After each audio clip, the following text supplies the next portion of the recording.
Olá, malta do 8º ano da Escola José Maria dos Santos!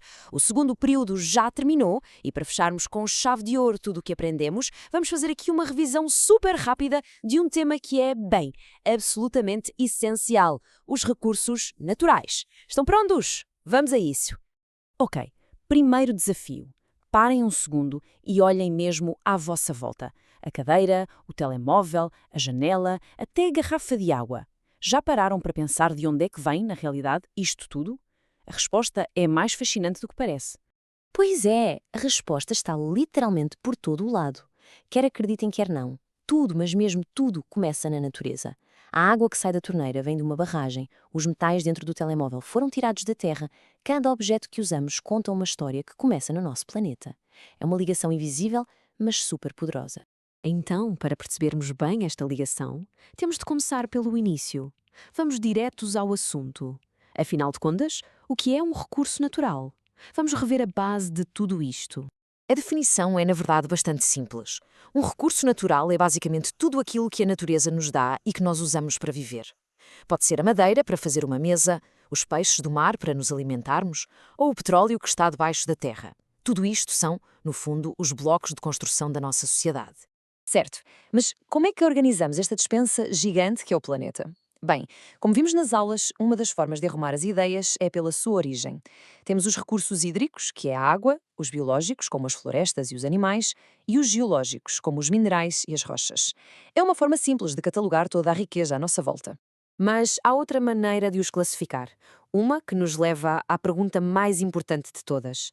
Será que estes recursos duram para sempre? Será que são finitos ou infinitos?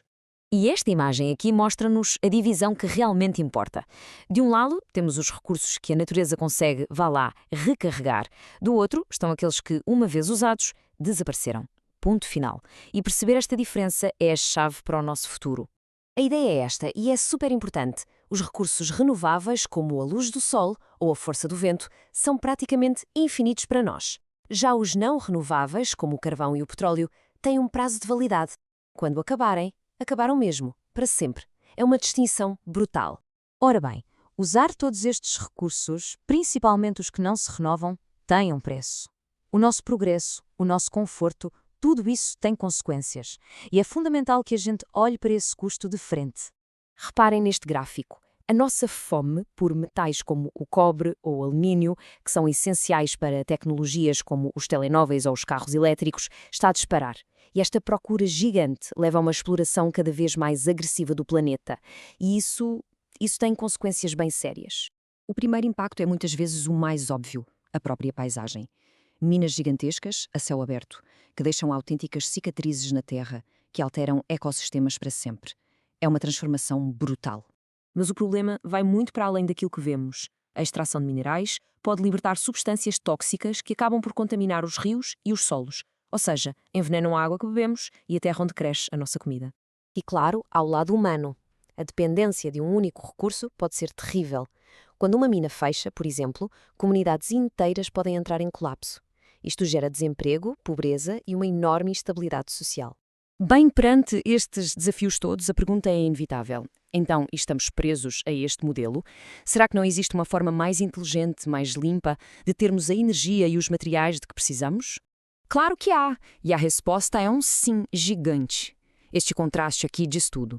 De um lado, o passado, a nossa dependência dos combustíveis fósseis que poluem, e do outro, o futuro, limpo, inovador e sustentável, movido a energias renováveis. E as opções são mais que muitas. Temos a força da água nos rios e das ondas no mar, o poder incrível do sol, a força do vento, a energia que vem da biomassa e até o calor que vem do interior da terra. Cada uma destas é uma peça do puzzle para construirmos um futuro mais limpo e seguro para todos. Ok, isto tudo pode parecer uma coisa de governos e de grandes empresas, mas a verdade é que as nossas escolhas do dia a dia têm um impacto real. E é aqui que o conhecimento que adquirimos se torna a nossa melhor ferramenta. Lembram-se de falarmos da pegada ecológica?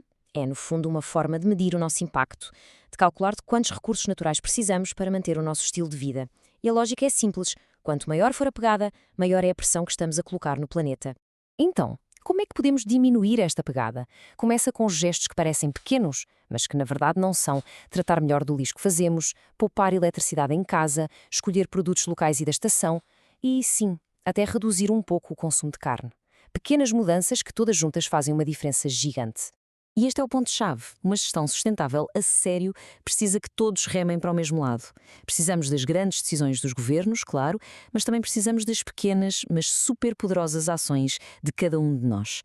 A solução está em todo lado e em todos nós. Olhem, o que aprenderam nestas aulas não é só matéria para um teste. É uma ferramenta para ajudar a construir o futuro. Porque o futuro não é uma coisa que simplesmente acontece.